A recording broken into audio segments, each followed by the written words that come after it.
The margin where water meets ice. What if the first steps into a new world began with the sound of water against wood? Not a charge over land, but a quiet glide along a darker line on the map, the coast. Where sheets of ice once met the ocean, the edge did not slam shut, it breathed. Tides rose and fell, kelp lifted and settled, and people, watchful, patient, learned the rhythm of that breath. Most of us picture a continent sealed by glaciers, and yet at the water's edge, the cold built a different kind of road. Beneath the surface, a forest of kelp braided a path that fed birds, fish, and people alike. Far from a wall, the shoreline became a margin. Tonight, we follow that margin, south and then farther south, listening for the faint echoes of paddles, fires, stories, and the long memory of the sea. During the last great cold, the sea stood lower, far lower than now. Shelves that today lie under waves were once wind-chased flats laced with coves and inlets. That exposed fringe widened the border between land and water. It also pulled the resources of the ocean closer to hand, shellfish at low tide, kelp drifting like slow banners, fish packed into cool upwelling lanes. Far from a wall, the shoreline became a margin. Maps often draw that time as a solid blue pushed against a white sheet, but look more closely and you see movement. Where the ice touched the ocean, it did not erase life, it rearranged it. The tide still turned. Seals hauled out on new rocks. Birds traced the same paths they had traced for millennia.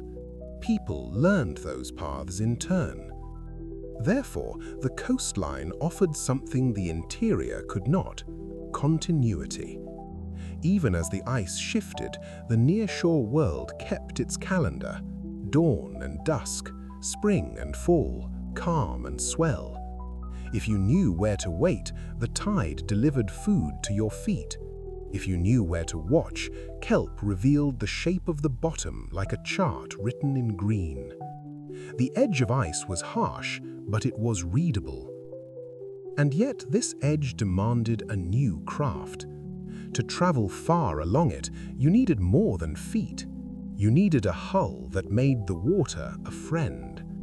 So the first chapters of this story are not bootprints in dust.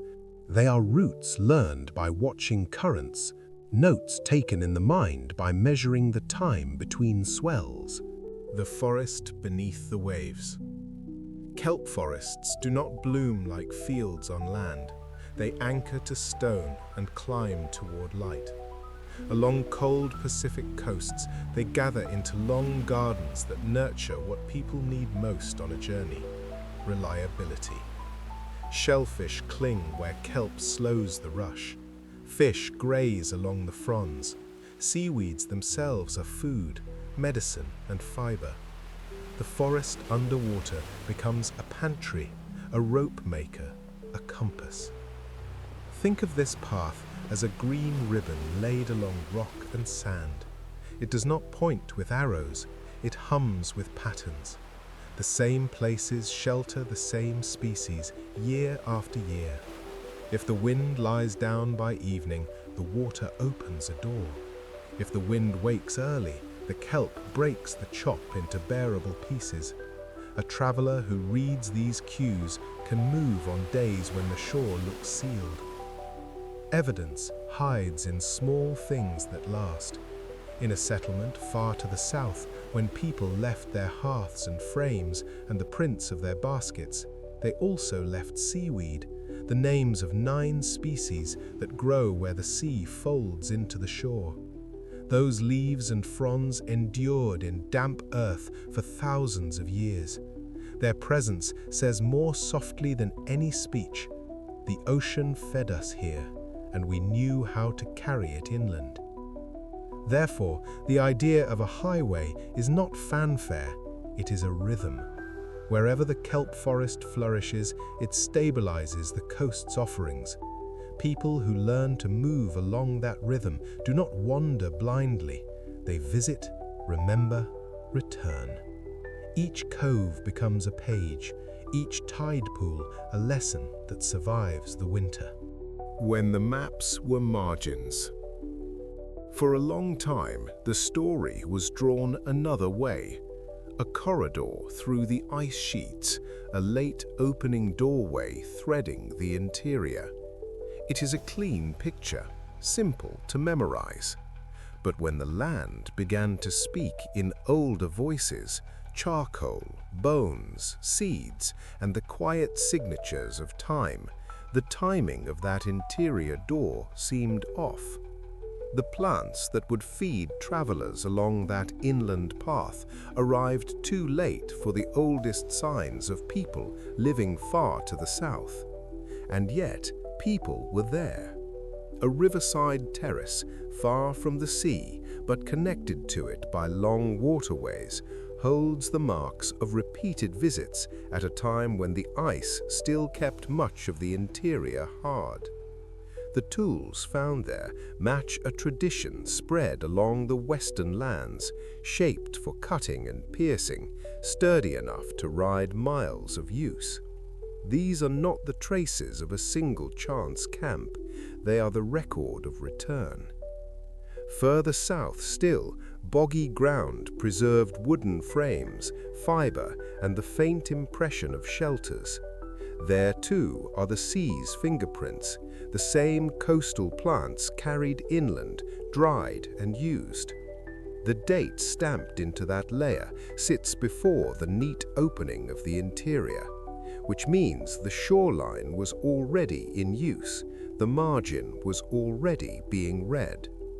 Therefore, the line between possible and happened shifted. The coastal route stopped being a mere idea and became the simplest explanation that fits the calendar left by hearths and river stones. If the interior's door swung late and the southern fire pits burned early, then people chose the path that was open when they needed it most, the one that let water be a road. How do you move through a world that seems to repeat itself, cove after cove, headland after headland, without getting lost? You look for things that return. Stars swing in arcs you can learn like lanes on a river. Birds leave shore at the same hour and return in the same light. Kelp bends in the same direction under a steady wind. Even scent can guide you. The sour, sweet breath of a tidal flat at low water, the clean cut of upwelling over stone. This is not a race, it is a drift with intent. A boat noses along rock, a paddle whispers, a hand tests the chill where a current meets the eddy behind a point. The day shrinks and grows with the season, and with it the distance between safe landings. The coast during the Great Cold was not a straight line of cliffs, it was a braid of bays and islands, many of them now drowned under the higher sea. What we see on today's charts is the stump of a tree. The branches were wider then. And yet even the stumps tell the tale.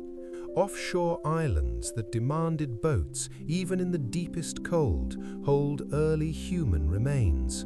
The kits found in dry caves atop sea-beaten cliffs include lines made from plant fibers, bone points sized for fish, and the simple genius of a gorge, straight, sharpened, dependable. These are tools of people who trust water, who expect their living to come from the reach of a cast and the turn of a tide. Therefore, the southward path is not guessed, it is lived. Rivers that carry snowmelt from inland mountains to the coast become ladders for movement and trade. A camp on a riverbank, hundreds of miles from the ocean, still hears the sea in the songs of salmon. A person who knows the mouth of a river can learn its middle. A person who knows its middle can find the place where hoof-shaped tracks press into wet gypsum far to the east, tracks that whisker of people here even earlier than many believed. Far off, a wind-bent coast, where cliffs catch spray and fog unspools at dawn, stand islands that have always asked a simple question: how did anyone reach us in the first place? Their beaches keep time in shell and bone. Their caves hold dry pockets where small things endure. In those pockets lie fish bones by the thousands, char clinging to old stone, and the quiet geometry of tools made for a life that leans toward water. These islands were islands even when the sea stood lower. Every visit required a crossing, not a single desperate leap, but a habit. Net, hook, line, a way to keep the boat steady when the surge rose around headlands, a way to know which cove holds shelter when the wind turns. The evidence is not loud, it is cumulative. Layer after layer of meals taken from kelp-shadowed water, layer after layer of people returning to the same protected corners. Therefore, the belief that early travelers were only walkers fades. Boats do not decorate this story, they carry it.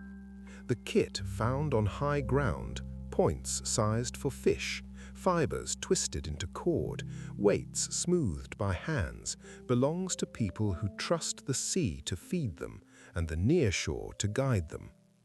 When this pattern stretches across centuries, it stops being a footnote and becomes a through line. The islands themselves become proof. You do not leave your marks there by accident, and you do not keep leaving them without skill. Far from the crash of waves, there is another kind of shoreline. A wide basin where water thins to a skin and then pools back, leaving white beds fine as sifted flour. Under certain skies, the surface hardens just enough to carry a body. Under others, it softens and takes an impression that the wind somehow misses. In one such moment, roughly 23,000 years ago, a person walked across the Pale, astride in wet light, and did not know the ground would remember. What the ground kept are not bones or tools, but the simplest proof of presence, the shape of a foot pressed into damp earth. The layers around those prints hold timekeepers of their own, tiny seeds that grow and rest with the seasons, grains that set to the sun's familiar pulse. Read carefully, their signals circle back to the height of the great cold, not a warm interval, not a late passage, a time when ice still drew long lines on maps and inland routes held their breath. Therefore, the image of people in these lands shifts again, not only along coasts, not only at river mouths, but here too, in a basin of pale dust that gleams like powdered moonlight. The steps cross and recross, scatter and return, and in some paths the prints of animals fall over the human, in others the human falls over the animal. These overlaps sketch a small calendar: who came first, who followed, who paused. And yet, even here the sea's lesson holds. The path to this basin need not be a straight inland cut through hard country. Rivers trace long arcs from mountains to flats. Wetlands string together like beads. A person who knows the language of water can travel far from the tide's pull and still move as if on a quiet road, stepping from one familiar sound to the next. The footprints are surprising because they are so plain. They say nothing fancy, only "we were here then." For years, a clean picture held sway. A door opened between walls of ice and invited a march through the center of a continent. It is tidy, and tidy pictures endure. But when we ask the land itself for a date, the answer is stubborn. When hearths in the high desert were burning 16,000 years ago, the inland corridor was likely still a wall of ice, or at best, a barren gap where nothing grew. The timing matters. Hearths far to the south were warm earlier. Camps along long rivers sat earlier. Island kits that needed crossings belonged to a time when that interior hall still slept. The plants, grazers, and small forage that would support a slow journey through the center simply did not gather there soon enough to write the first chapter. And opening on a map is not the same as a living road. Therefore, the inland door is not the first door. It becomes a later option, another strand added to an already growing web. A hunter who learned tides and headlands can walk into a valley once the land wakes and be less a pioneer than a neighbor. The corridor does not vanish, it changes roles. It becomes a bridge between worlds already linked by rivers and capes, not the sole highway of a first arrival. And yet this revision does not scold the old tale.